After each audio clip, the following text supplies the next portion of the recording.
Sequenciando a série de programas iniciada na semana que passou, sobre quanto custa Fortaleza e do quanto Fortaleza dispõe para financiar os serviços públicos, hoje nós vamos abordar um outro tema nessa mesma perspectiva dos custos da cidade de Fortaleza.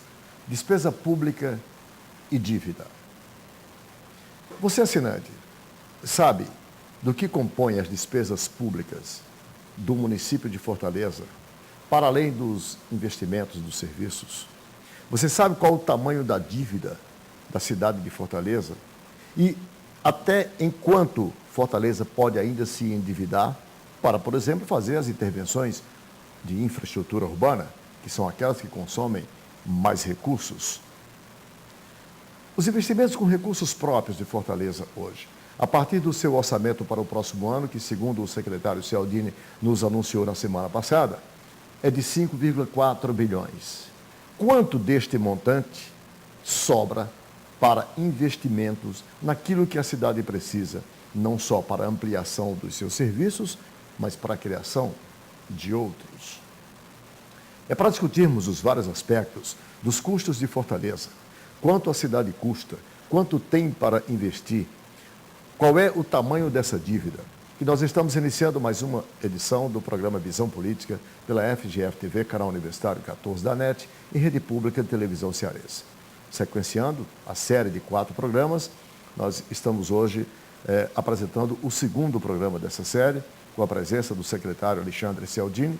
E para debater com o doutor Alexandre, nós temos as participações dos nossos colaboradores, os professores Rui Martinho Rodrigues, que nos ajuda sempre aqui a discutir os vários temas colocados aqui em pauta, e com ele o também professor e cientista político Francisco Moreira, para que nós possamos entender melhor a natureza dessas despesas, dessas dívidas e a capacidade de investimento da cidade. Eu sou Arnaldo Santos, peço a você, assinante, apenas um minuto para um rápido intervalo e já voltamos com mais uma edição do programa Visão Política.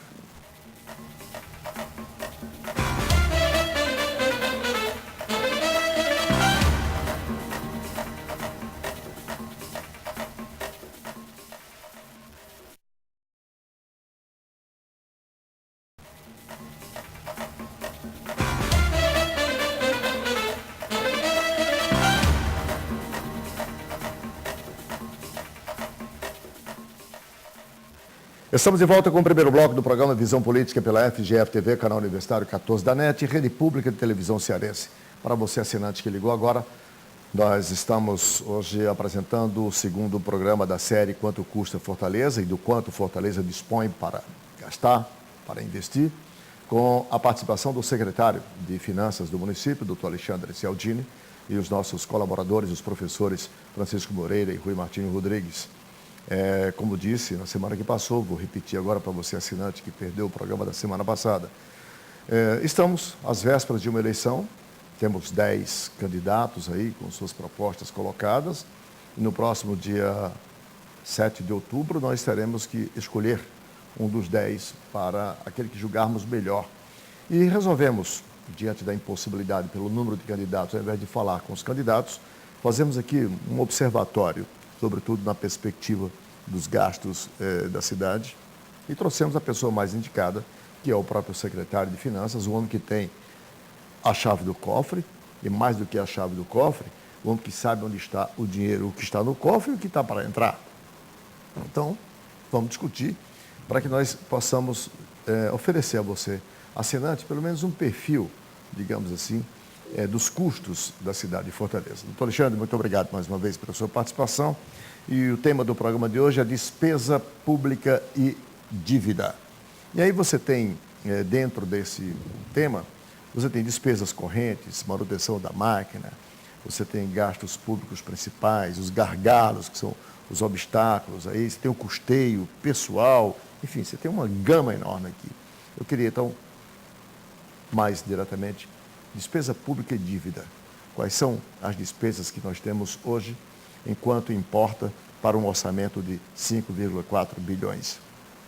Bom, obrigado, Arnaldo, novamente pela oportunidade, obrigado aqui também pela participação. Teremos o professor Rui, o professor Moreira. Antes de mais nada, até para situar o telespectador, o assinante, é importante a gente definir e apresentar como é que foi o marco regulatório da despesa pública no Brasil, né? A estrutura da despesa no Brasil, que a gente chama e denomina hoje de orçamento-programa, ela se reporta lá do final da década de 40, início da década de 50, a partir de uma grande comissão que foi montada, a Comissão Hoover, onde se definiu as estruturas dos orçamentos-programas.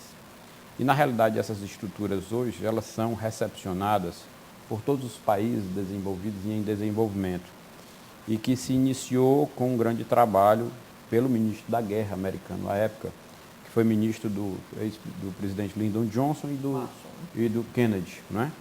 E eles definiram a estrutura de orçamento-programa a partir da departamentalização, né? Então, por isso que hoje a gente chama a estrutura funcional programática, cabendo, no caso da CEPAL, a disseminar essas estruturas de despesa para os países desenvolvidos. E a nossa lei 4.320, que foi trabalhada durante 10 anos para recepcionar essa modelagem, né? Depois se derivou também para o orçamento base zero, tem todo esse nascedouro no Planning Program Budget System, que é o sistema de orçamento público americano, que foi disseminado para os demais países. Então, nós temos uma série de marcos regulatórios aí já na terceira idade. Exatamente. Já ancião. Exatamente. Né? É só nós olharmos o nosso Código Civil, né? Nós olharmos agora o marco regulatório, quer dizer, das despesas públicas, do custeio. Né? Exatamente. Aliás, esse ano de 64 ele foi muito importante, porque você tem a criação do Sistema Financeiro Nacional, com criação do Banco Central, com criação das instituições financeiras à época, o BNH, os bancos públicos, né, que formataram... Isso foi Roberto Campos, né? Formataram o Sistema Financeiro Nacional. Então, você tem um ano muito importante do ponto de vista de marcos que definiram... Desse período. 66, né? A Lei 5.172 é de 66. Então, você tem um período muito importante aí. Então, a partir disso, trabalhou-se durante 10 anos uma lei que fundamentasse a contabilidade pública nacional, tivesse esse conteúdo federativo.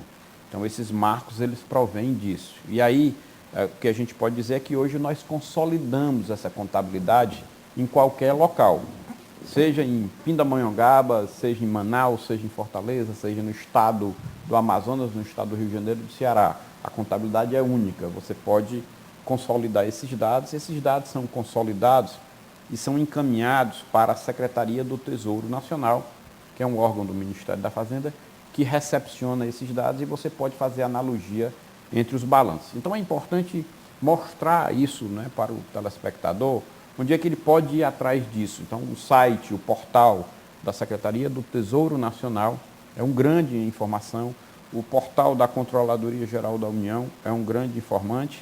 E eu queria citar um terceiro aqui, que foi um trabalho que nós participamos com o Banco Mundial, que é o Projeto Brasil Municípios, www.projetobrasilmunicípios.org.br. Lá tem uma sistematização mais pedagógica, mais didática, para que qualquer ouvinte, inclusive os candidatos, né, possam ter acesso e se inteirar melhor do que é finanças públicas, do que é contabilidade governamental. Então, dentro dessa estrutura... Certamente, se eles forem conhecer essa estrutura e o marco regulatório, se conhecesse, não prometeriam os absurdos que prometem, porque viriam logo que a realidade financeira não suportaria, quer dizer, nada do que, ou pelo menos grande parte das promessas colocadas. E não confundir promessas com propostas, e eu tenho feito aqui essa diferença.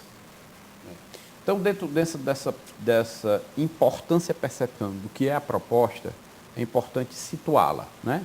Então, a gente tem esse marco que está defasado, você acenou bem para isso aí, nós, depois de 64, nós tivemos a Constituição de 88, que instituiu o capítulo das finanças públicas, e dentro do capítulo das finanças públicas, nós tivemos 3 peças orçamentárias que dão o balizamento do planejamento governamental. que é o plano plurianual, a lei de diretrizes orçamentárias e a lei orçamentária anual. Isso foi um grande avanço na estrutura orçamentária brasileira, porque unificou os orçamentos. Então, hoje, por exemplo, o orçamento da Etufor, a empresa pública municipal, CTC, Companhia de Transporte Coletivo Municipal, Banco do Brasil, por exemplo, todos eles têm que ir para o Congresso Nacional para a sua aprovação. Antigamente, antes da Constituição de 88, era uma aprovação apenas de Conselho Monetário Nacional ou nem iam para nenhum parlamento. Então, hoje você tem uma estrutura que a gente chama universal, totalitária no sentido da universalidade e tendo um componente unitário onde você reúne todas as despesas e receitas. Então, é importante demonstrar essa estrutura. Mas ela está defasada exatamente porque veio a Constituição de 88 e logo depois, em 2000, 4 de maio de 2000, a Lei de Responsabilidade Fiscal, que criou outros indicadores importantíssimos na gestão fiscal e financeira e que não foram recepcionados por essa lei que é de 64. Então, nós temos aí um marco regulatório defasado, atrasado, que precisa ser reformulado. Ele foi muito importante para uma época, mas ele precisa ser reformulado. Já não se aplica mais na atualidade. Já não se aplica mais na atualidade. E tem uma questão que, quando você coloca, né, todo esse aparato, vamos dizer, né, que de certa forma teria condições de você ter uma compreensão dos gastos públicos na sociedade brasileira, né, na questão da administração pública, é verdade que é possível, quer dizer, você tem mesmo isso, ou essas informações, por exemplo, quando você disse lá o município tal, lá do Crato, lá ele pode colocar essas informações. Esses municípios colocam essas informações, ou essas informações podem ser colocadas sem a clareza necessária? Né? Que hoje eu acho que um dos grandes problemas brasileiros é justamente a questão da transparência em relação ao uso dos recursos públicos. Né? Quer dizer, o cidadão, na verdade, não tem noção de como esses recursos eles são utilizados. Né? E, em cima disso, eu acho também que se cria um outro discurso, né, em que é feita uma crítica ao poder público, como se normalmente houvesse um certo uso indevido, ou um uso que não seja bem feito com esses recursos, né? E isso não podia ser mais claro ainda para que o cidadão tivesse um conhecimento mais profundo dessa realidade? A pergunta do Moreira é importantíssima, né, nesse processo, porque nós temos avançado, sabe, Moreira, nesse aspecto aí. A própria LRF, que eu citei, no seu artigo 48, exige como um dos princípios a transparência. A partir desse artigo, nós tivemos uma evolução agora em 2010, que foi a Lei Complementar 131, que estabeleceu a obrigatoriedade de todos os entes governamentais publicarem nos seus portais instrumentos da contabilidade governamental que possam dar e conceder essas informações a todos, sem nenhuma restrição. Ou seja, você entra no portal de qualquer cidade brasileira e pesquisa o que é que se gastou na área de pessoal, no agregado pessoal. O que é que se gastou com despesa corrente. Você tem uma dúvida de um pagamento de um fornecedor. Você vai até o portal, coloca o nome do fornecedor, o seu CNPJ e você tem essa informação. Agora, secretário, hoje, a gente, para ler e entender um simples extrato bancário, eu tenho dito brincando, mas isso vale muito, é preciso fazer um curso intensivo de um simples extrato bancário, que é quanto eu tenho de saldo, quantos cheques entraram e que foi descontado na minha conta. A coisa complexa, não é para qualquer cidadão comum entender. Eu fico imaginando um portal de uma cidade dessa para você entender essa disponibilidade dessas informações. Então, está correto também, só que isso é um processo de evolução que deve vir junto com a educação. E, nesse caso, a educação fiscal. Exercício de cidadania fiscal, como qualquer outra ciência. Aliás, me lembrou, professor Arnaldo, John Kenneth Galbraith, né? Um economista canadense que faleceu com 98, 99 anos, e certa vez perguntaram a ela, professor, por que o economista tem uma linguagem tão rebuscada? E ele dizia, todas as áreas têm as suas linguagens, inclusive os marginais, e até os marginais economistas. Então, só para complementar, Arnaldo, e convergir, Acho que a gente tem avançado. O que a gente precisa fazer, professor, é tornar essa linguagem compreensível, pedagógica e disseminar ainda mais. Não basta, Arnaldo, colocar só no portal o dado lá, o que é dívida ativa. É muito complicado para qualquer pessoa né, identificar. Então você tem que explicar de onde vem e para onde vai. Por isso que eu perguntei esses procedimentos. se é acessível. Exato. Dando continuidade a essa linha de raciocínio, me chama a atenção que nós conquistamos um certo patamar da publicidade dos atos públicos, dos negócios públicos, né, que é norma constitucional e tal. Mas na perspectiva dessa compreensão que todos nós estamos apreciando agora, eu sinto que não temos ainda uma informação da tendência. A gente tem assim, temos tanto por cento de gasto com investimento, tantos por cento de gasto com despesa financeira. Mas e como é que isso vem variando nos últimos anos? Digamos, um período trienal ou quinquenal, ou um período que fosse definido, para estamos gastando tanto com despesas financeiras. E isso foi um acréscimo, ou isso foi um decréscimo em relação ao ano passado, que em relação ao ano anterior representou tal variação. Isso me parece que seria da maior importância, porque isso é como pesquisa eleitoral. Uma coisa é o cara chegar aqui e dizer, eu tenho 20 pontos, ou 30 pontos, mas vamos ver numa sequência, qual é a tendência. É mais ou menos o que o governo federal faz com relação à sua arrecadação. Ele mostra o que ele arrecadou no trimestre deste ano, comparado com o trimestre do ano passado. Isso ele faz, né, para mostrar a eficiência da máquina arrecadadora. Os dados de arrecadação, né? mas os ele dados não faz gasto. O dado de gasto, por exemplo. Quanto é que as despesas correntes estão engolindo desse crescimento de receita e o quanto é que está sendo levado para os investimentos. Olha, só ainda dentro dessa questão, só para... Né, eu acho que o que tem sido feito um esforço, né, refletiu sobre isso, muito grande nesse sentido. Né? Só que esse esforço, ele esbarra numa série de questões, inclusive da cultura política, principalmente da cultura política local. Né? Há uma resistência, né, de alguns setores com relação a isso. Eu me lembro agora do Tribunal de Contas do município. O Tribunal de Contas do município fez um esforço imenso no sentido de se implantar os portais de transparência. Né? Quer dizer, inclusive fez um trabalho que devia ser feito pelas prefeituras, nesse sentido, e esse trabalho não deu ainda, não atingiu os objetivos que foram colocados inicialmente. Eu acho que, você não acha que há uma resistência da cultura política brasileira com relação a esse negócio da transparência? Tá. Então, voltando aqui para o professor Rui, daí a importância do debate, viu, Leonardo? Quero novamente parabenizar por ter a qualificação das perguntas que a gente vem recebendo aqui.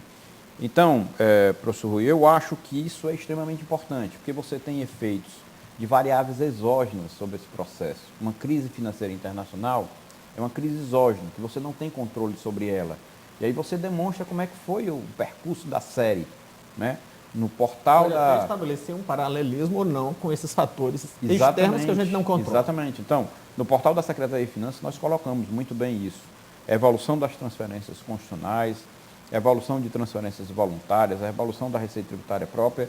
Isso é importantíssimo porque nós vivemos sobre um mecanismo de sazonalidade. Isso que o senhor está colocando, do ponto de vista um pouco mais técnico, a própria lei de responsabilidade fiscal, ao criar o conceito de receita corrente líquida, que é a receita do mês vigente, mais os 11 meses anteriores, dando um efeito de média móvel, você tira os efeitos da sazonalidade.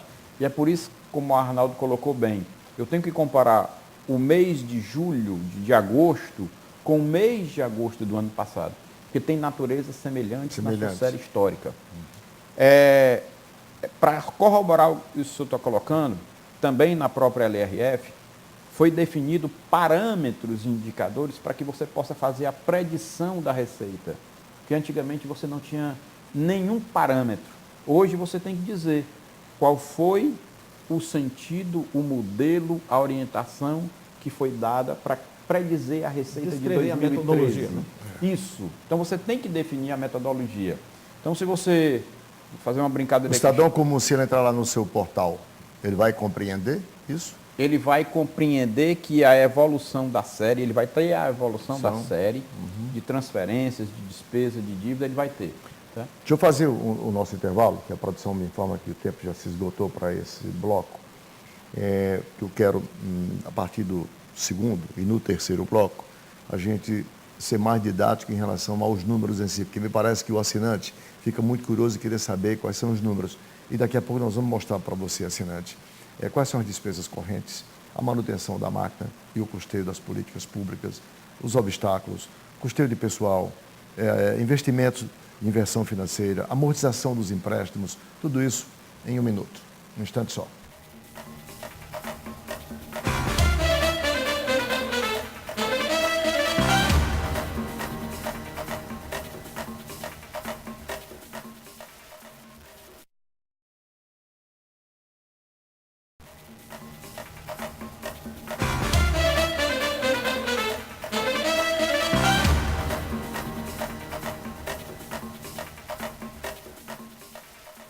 Estamos de volta com o segundo bloco do programa Visão Política pela FGF-TV, canal universitário 14 da NET e Rede Pública de Televisão Cearense.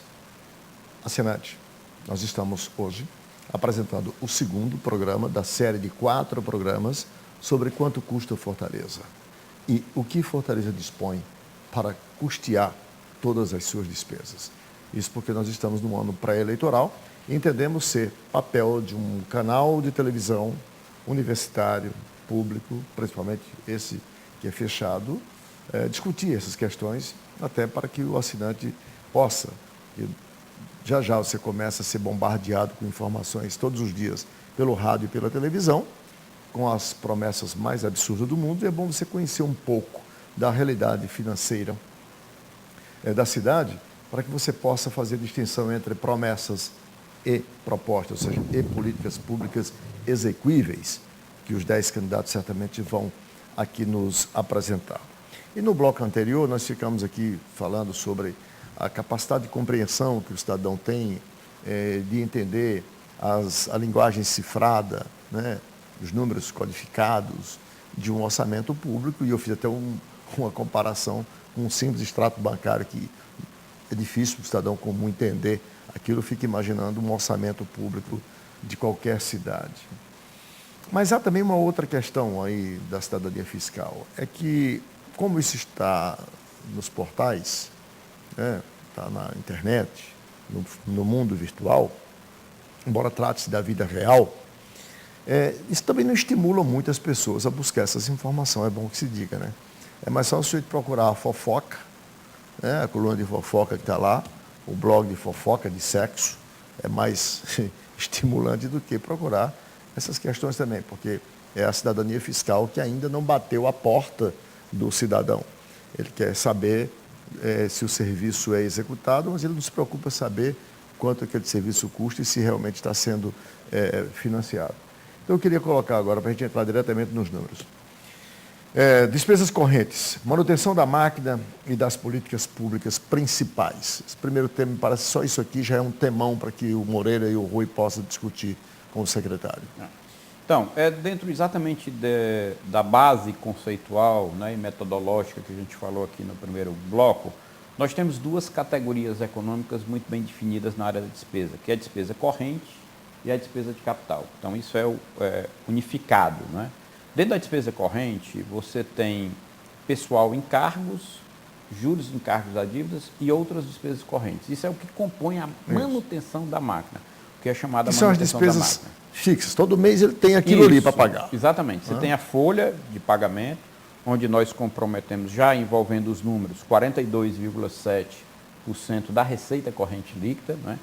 E aí também a gente já entra numa discussão para explicar também ao telespectador os estados, na sua totalidade, em qualquer canto do mundo, eles são grandes prestadores de serviços. Por isso que o grau de investimento, ele não tem condição de ser tão alargado. É uma coisa para a gente desmistificar, Arnaldo. O que é que nós pagamos? Salários de professores. O que é que nós pagamos? Manutenção de escolas. Fortaleza tem 405 escolas municipais. O que é que nós pagamos? Material de consumo, material médico hospitalar, medicamentos. Tudo isso é classificado na contabilidade pública como despesa corrente.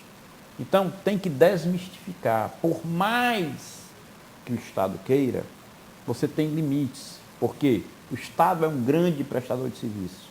Nós não reconhecemos na nossa contabilidade governamental o capital humano como um investimento. Nós não reconhecemos na nossa contabilidade governamental, quando nós fornecemos um treinamento e uma capacitação, como despesa de investimento. Despesa de investimento é despesa de capital, o que é que é?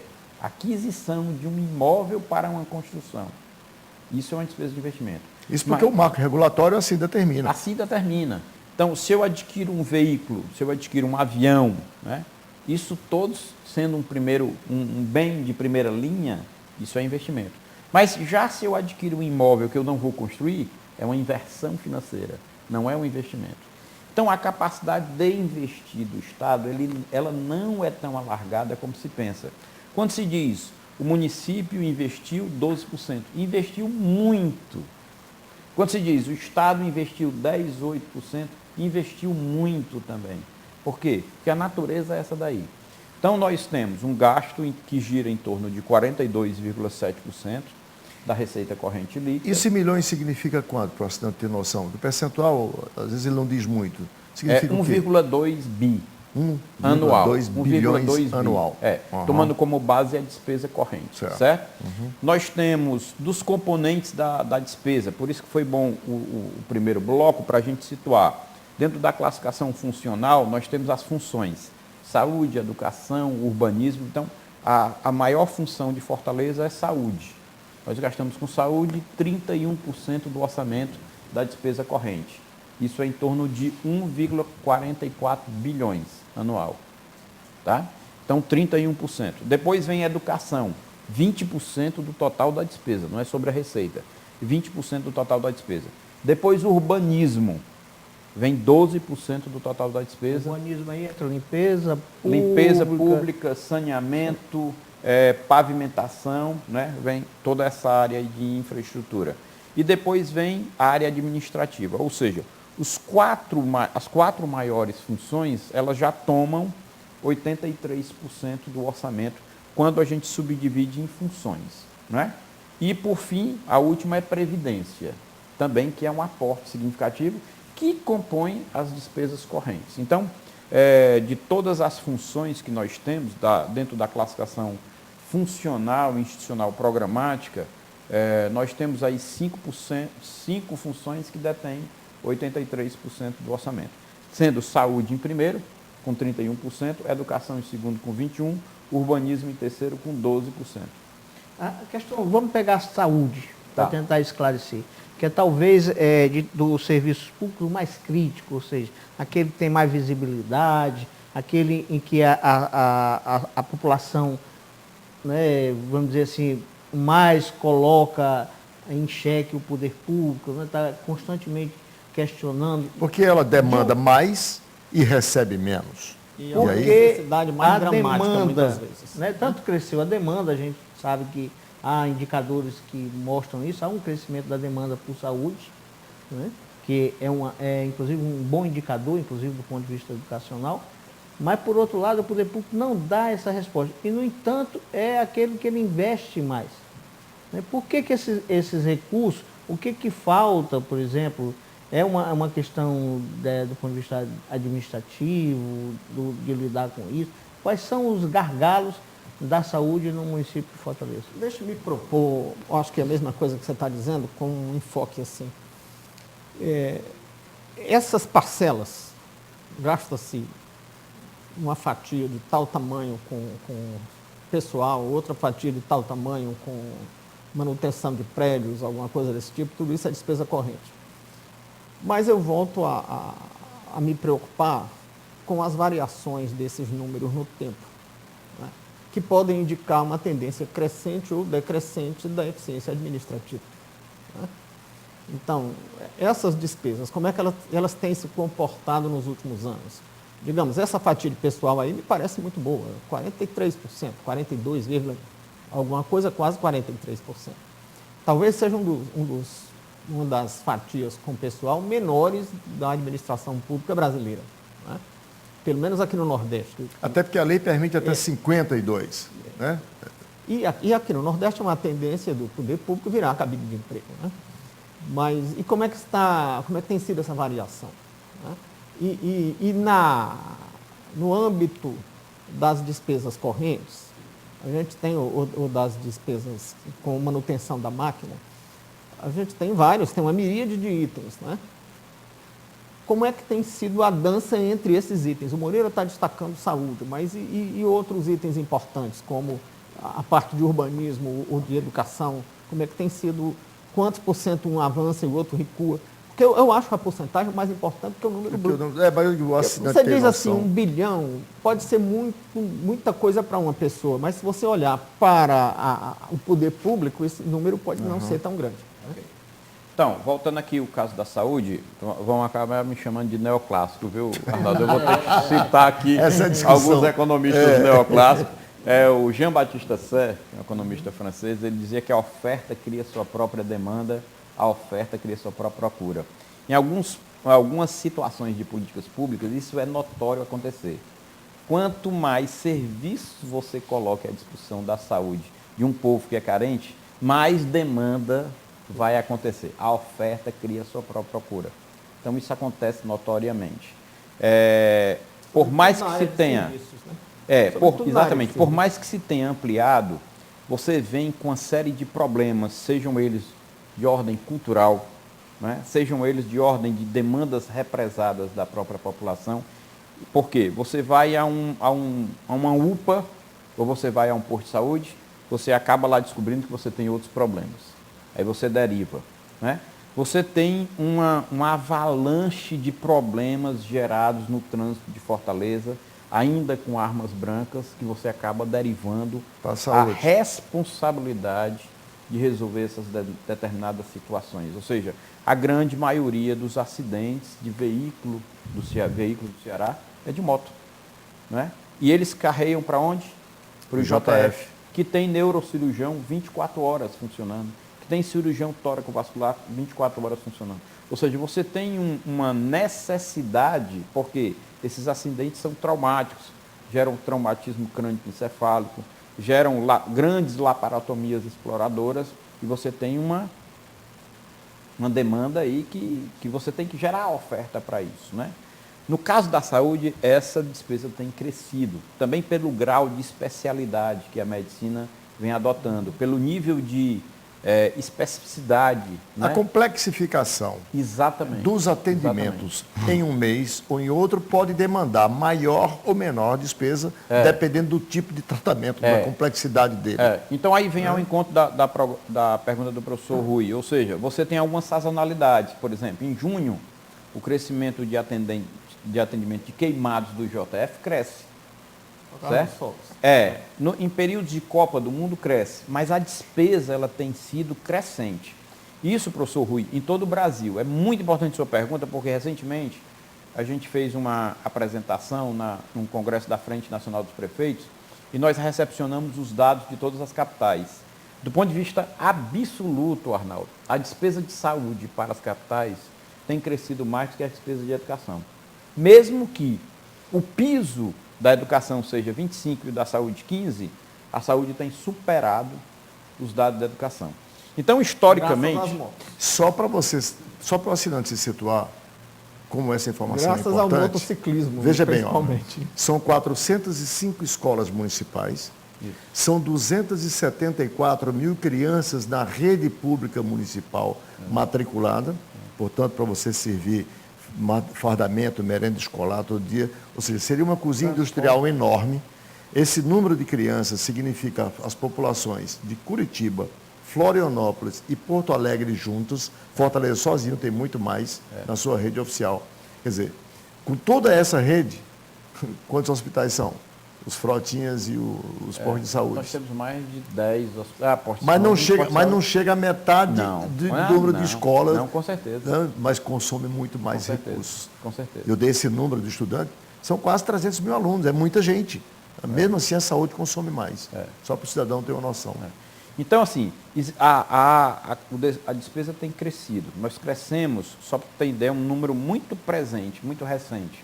Nós já crescemos 17%, tomando como base os 7 meses, janeiro a julho de 2012, janeiro a julho de 2011. E temos tido um crescimento diferenciado no setor urbanismo, né?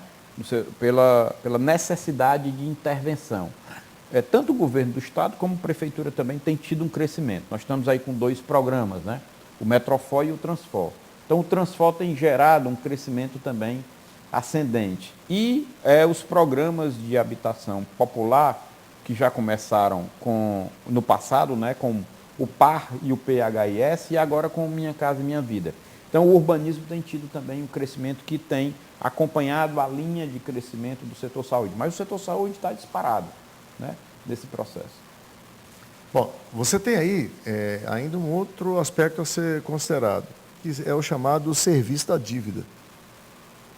Me fale aqui, só para que o assinante saiba, entenda o que é isso. Primeiro, qual é a dívida de Fortaleza, que nós sabemos é muito baixa em relação ao que ela pode se endividar. Isso é muito bom para o futuro gestor. Isso demonstra que a atual gestão, quer dizer, foi muito austera nessa questão. Mas mesmo assim, lembremos-nos na década de 80, aquele discurso, né, de quanto o Brasil paga com a sua dívida todo mês para o FMI, que o Fora FMI não queria que se pagasse de jeito nenhum. Lembremos-nos disso, que era a sangria. No caso de Fortaleza hoje, com a democracia, qual é esse valor do serviço da dívida nossa? Bom, é muito importante também, Arnaldo, porque a dívida é um dos assuntos mais complexos de se explicar, né? Tanto as nossas como a do poder público, né?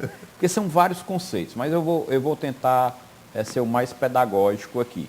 Nós temos, falando em marco regulatório também, nós temos 2 marcos regulatórios que normatizam o processo da dívida. Um é a própria Lei 4.320, onde ela faz a divisão da dívida flutuante, que é a dívida de curto prazo, e da dívida de longo prazo, que se chama consolidada ou fundada. O Senado Federal brasileiro tem a prerrogativa de estabelecer os normativos dessa dívida. Então, existem 2 resoluções, as resoluções 40 e 43, que disciplinam essa capacidade de endividamento, capacidade de alargamento da dívida. Então, os municípios brasileiros, por essas resoluções, eles podem se endividar até 1,2 vezes a sua receita corrente líquida. Ou seja, o município de Fortaleza pode se endividar até 3,1 bilhões. E se endividar. Ele pode comprometer até 16% do seu orçamento com a dívida. E ainda tem a chamada regra de ouro que o que ele se endividar, o que ele for pagar, não pode ser superior ao que estabelece as despesas de capital, que é a chamada regra de ouro, que ela se reporta a um economista também ganhador do Prêmio Nobel, chamado James Buchanan. Então, o marco é esse aí. Então, só para a gente encerrar esse bloco, então, qual é o tamanho, o valor da nossa dívida e o que é que nós pagamos? Ok. Nós pagamos hoje a dívida consolidada, nós amortizamos essa dívida, então vamos dividir aqui. Um é a amortização, que todo prefeito, todo gestor vai pagar, que é a dívida de longo prazo. É como se fosse um índice de liquidez corrente, né? A gente compõe dentro da dívida mobiliária, né? E dentro da dívida pública. E outra é a dívida de curto prazo, que são chamados restos a pagar, débitos de tesouraria, né? A dívida de curto prazo. Na dívida consolidada, o município está muito bem, nunca nós tivemos nenhum atraso, e isso gerou a possibilidade, a partir de 2006, de nós obtermos operações de crédito. Então, nós pagamos semestralmente, mensalmente essa dívida e a cada semestre uma parcela de amortização, ou seja, o pagamento do principal.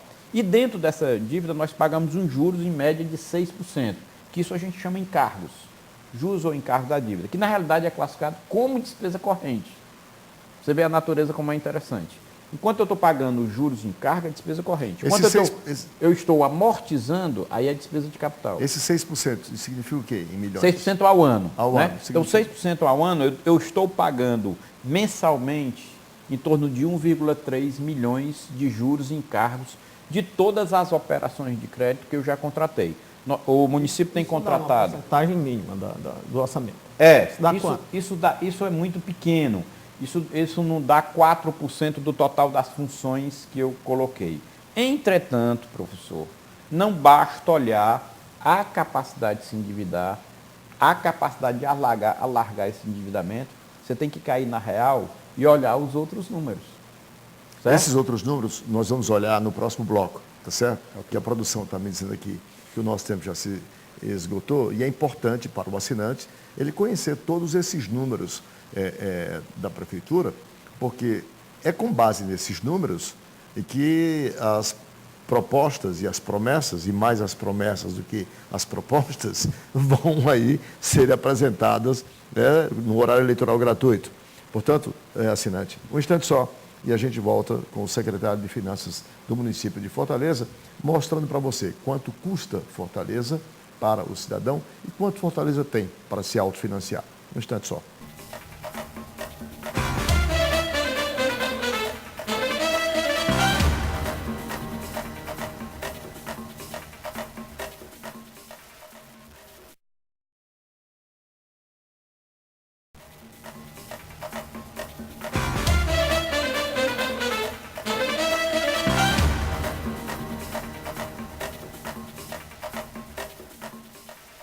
Estamos de volta com o terceiro e último bloco do programa Visão Política pela FGF-TV, canal Universitário 14 da NET e Rede Pública de Televisão Cearense. Assinante, este é o segundo de uma série de 4 programas que o Visão Política pela FGF-TV, canal Universitário, canal 14 da NET, está fazendo para que você, telespectador, tome conhecimento de quanto custa Fortaleza e do quanto Fortaleza dispõe para se autofinanciar. Sim, porque temos 10 candidatos, temos 10 propostas e cada um certamente acha que pode mais do que o outro e vai nos prometer tudo isso no horário eleitoral gratuito e é bom você ficar atento do que efetivamente é possível, é execuível, transformar-se em uma política pública partindo do critério que o professor Rui gosta muito de dizer que uma política pública só é viável quando você responde a 3 perguntas. Quanto custa, quem vai pagar e de onde vem o dinheiro? Sem isso, é promessa, não é proposta. Bom, secretário, no bloco anterior, nós estávamos falando da dívida e do serviço. Da dívida, e nós encerramos o bloco, estou dizendo, sim, mas nós falamos aqui da dívida mobiliária de curto prazo, a dívida consolidada, mas tem outros números. O senhor falou isso. Depois nós vamos querer saber quais são esses outros números no próximo bloco e eu quero saber quais são esses outros números. E dentro desse arcabouço de números aqui, quanto é que sobra para investimento? Sim, porque não basta pagar o serviço que está aí. A cidade exige cada vez mais investimentos, cada vez mais intervenção, seja pelo aumento da demanda, né, da procura dos serviços, né, seja pela própria necessidade que o município tem de crescer, né, de se organizar cada vez mais, em vários aspectos da cidade. Bom, então, como eu disse, nós não podemos nos basear apenas pelo marco do Senado Federal. Existe uma portaria que também está defasada, a portaria 89/97, que define um rating, né, ele ranqueia a possibilidade de você definir a tua capacidade de pagar a dívida. Então, não adianta ir a um organismo multilateral, um Banco Interamericano ou Banco Mundial, se você também não comprovar à Secretaria do Tesouro Nacional que você tem capacidade de pagar. Se tuas despesas correntes são muito comprometidas, são muito alargadas, né, com a manutenção da máquina, você diminui a tua capacidade de investimento. A propósito dos limites da capacidade de endividamento dos municípios, nos termos do marco institucional, a imprensa está noticiando que está em curso uma medida para ampliar essa capacidade de endividamento dos municípios.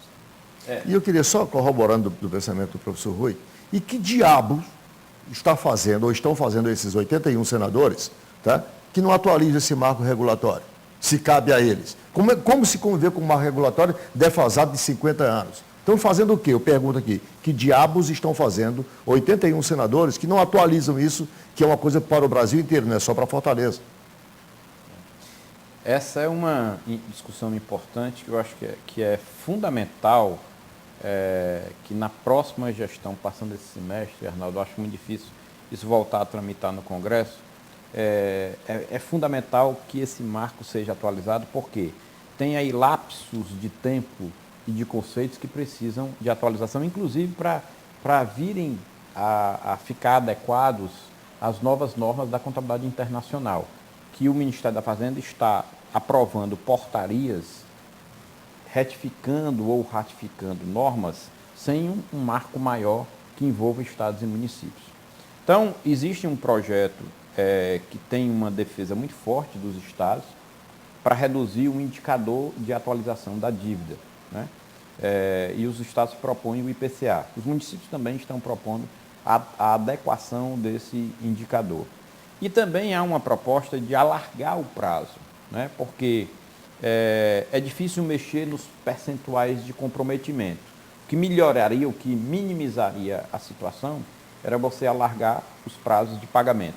Mas não só, professor Rui, colocar a dívida consolidada contratual, mas dívida que os municípios têm com o próprio governo federal, como o INSS, como o PASEP, que realmente hoje tiram um recurso bastante significativo dos municípios. Então tem uma proposta que vai nessa linha. Entretanto, eu acredito que a discussão ela seja maior numa redefinição da mudança da Lei 4.320, da adequação desses instrumentos do orçamento que foram aprovados e a Constituição do capítulo das finanças públicas, para convergir com a Lei de Responsabilidade Fiscal. Havia uma grande discussão que parou no Congresso em 1986, Arnaldo. Era um projeto até do então deputado federal Zé Serra, que teve o parecer favorável da então deputada federal Maria da Conceição Tavares, né? O projeto de lei complementar 168. Esse projeto, ele exatamente mudaria, atualizaria todo o arcabouço, né? E parou no Congresso porque derivou na seguinte discussão: o orçamento tem que ser obrigatório ou o orçamento tem que ser voluntário, né? Digamos assim. Ou seja, o Congresso queria que ele fosse obrigatório. Tudo que fosse aprovado no Congresso, obrigatoriamente fosse cumprido. E o Poder Executivo queria ter um grau de flexibilidade, né? Então não se chegou a um consenso, foi um dos principais problemas que gerou a não aprovação. Quando o Arnaldo colocou lá a história dos 81 senadores, eu aqui já é a questão dos interesses dos poderes, né? Porque nem sempre a questão do poder, né, legislativo e executivo, né, eles estão afinados, ou seja, os interesses do executivo, o executivo vai querer sempre uma determinada margem de manobra com relação ao uso dos recursos e tal, e o legislativo tenta, e eu acho que o papel dele é esse, né, ter um certo controle sobre esses recursos e exercer uma certa vigilância sobre isso. Quer dizer, em grande parte, né, quando você dá o exemplo, acho que de certa forma vem, né, consolidar essa ideia. De que... Deixa eu trazer para os números aqui, que eu acho que o assinante está doido para saber. E o que é que sobra para investir? Sobra alguma coisa? Então, de um orçamento de 5,1, nós temos crescido essa taxa de investimento, porque nós conseguimos melhorar a capacidade de endividamento e pagamento. Quando nós assumimos em 2005, nós tínhamos déficit primário. O município não tinha condição de se endividar, porque barrava nessa portaria 89/97 da Secretaria de Tesouro Nacional. Barrava em duas das variáveis que fazem o rating. Então, a partir de 2006, o município conseguiu obter a operação de crédito. Ou seja, de 2013 a 2016, Arnaldo, o prefeito que vier, ele terá 5 operações de crédito já consignadas, estabelecidas no plano plurianual do município de Fortaleza e recursos garantidos dos organismos multilaterais para dar prosseguimento aos investimentos. Então, quais são? Você tem o PENAFM 2, que é um programa de aperfeiçoamento da gestão fiscal e tributária, em torno de 29 milhões. Você tem o DRENURB, que é um programa financiado pela CAF, a Confederação Andina de Financiamento, que já está financiando estados brasileiros do Norte e Nordeste. Antigamente ela se concentrava na região andina. Você tem o PREURBS, que é um programa de reestruturação e requalificação do Banco Interamericano de Desenvolvimento. E você tem também o projeto da Beira-Mar, que também já tem recursos garantidos do PRODETUR. Todos esses projetos, o município já fez a sua parte, arcando com a parte relacionada aos projetos arquitetônicos, aos estudos de viabilidade. E aí você consigna a parte da contrapartida. Então, o município, em média, deve destinar 20% a 30% da sua contrapartida para esses projetos. E o organismo, 70%. Por que é importante obter recursos de fora, Arnaldo? A gente desmistifica isso aí também. Porque a taxa de juros é extremamente significativa para o município. Enquanto você está no mercado às vezes, né, pagando no mínimo 12% ao ano, e olhe lá, você obtém uma operação de crédito dessa por 6%. Metade, né? Metade, com um prazo de carência de 5 anos. Então é importante você organizar as finanças, racionalizar a sua despesa de custeio, para que você possa obter operações de crédito. Hoje, financiamento. qual é o percentual de capacidade de investimento hoje? Então, nós temos independente desses projetos que o futuro prefeito vai encontrar já para contratar, hoje. Ele vai recepcionar uma capacidade de investimento acima de 90% do valor do orçamento. Aí não tem nem dúvida. Entretanto, como eu disse, tem que avaliar o conteúdo das despesas correntes. E aí entra também em uma avaliação de o que é que eu tenho que gastar, como eu tenho que gastar, qual é a melhor forma de gastar, né? Que tipo de eficientização eu tenho que fazer através da tecnologia da informação, através da racionalidade das compras governamentais, ou seja, é preciso recorrentemente. Isso é um grande desafio que todos nós temos, seja em casa, seja na empresa, seja no setor público. E mais ainda no setor público, né? Porque a gente tem a responsabilidade com a coletividade. Então, é exercício que se tem que fazer na melhoria dos instrumentos de gestão, certo? Isso tem que acontecer para que eu aumente. Então, esse ano nós estamos investindo, em média, 12% do orçamento, tá? 12% de o orçamento foi de quanto? Desse de 5,1. 5,1. Para o próximo é 5,4. Aproximadamente 5,4, porque nós estamos exatamente, Arnaldo, no processo de encaminhamento da proposta orçamentária para a Câmara Municipal, né? Quer dizer, essa proposta é exatamente, professor Rui, ela é feita com base na avaliação da sazonalidade, na avaliação histórica. Você tem como base um incrementalismo, isso aí era a série histórica. Você tem como base o incrementalismo de ano para ano e você leva em consideração as políticas públicas que você estabeleceu. Esse embate entre Congresso e Poder Executivo é que queria o Poder Legislativo que o orçamento fosse um orçamento impositivo, fechado.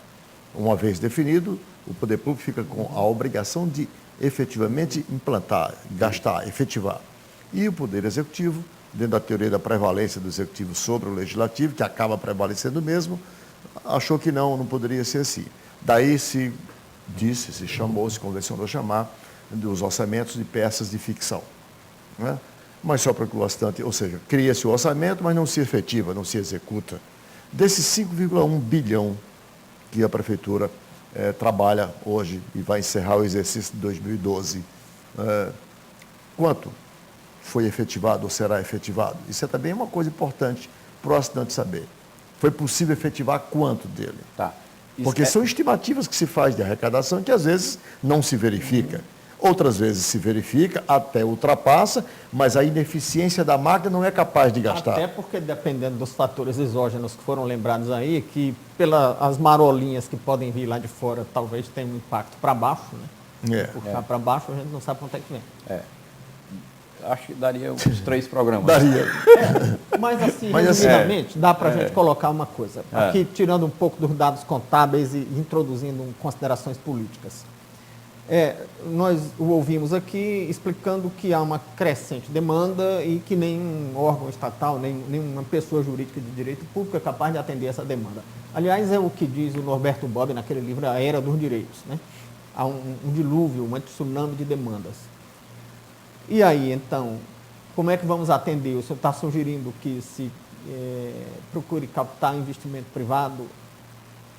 Exatamente. Então, vamos lá para organizar aqui a resposta rapidamente, né? O Arnaldo fez uma pergunta importante, porque pelo seguinte, quando a gente tem grau de liberdade sobre a receita, o nosso modelo econométrico que a gente utiliza lá na Cefim, nós chegamos a uma predição de realização de 99,7%. Ou seja, ter 0,3% de erro para a receita tributária própria é insignificante. Né? Quem trabalha com as estatísticas aí sabe que você está dentro de uma distribuição normal, acertar na mosca. Extremamente acertar na mosca. Acertou. Entretanto, quando a gente vai para a receita de capital, que a gente depende de transferências de outros entes governamentais, aí a desgraça é grande. Porque você não consegue realmente interferir no orçamento geral da União, né? Gerando expectativas que elas não se acontecem. Por isso que é preciso encontrar uma forma que haja uma convergência dos interesses do Legislativo mas também que haja flexibilidade, porque o executivo depende de outros entes, né?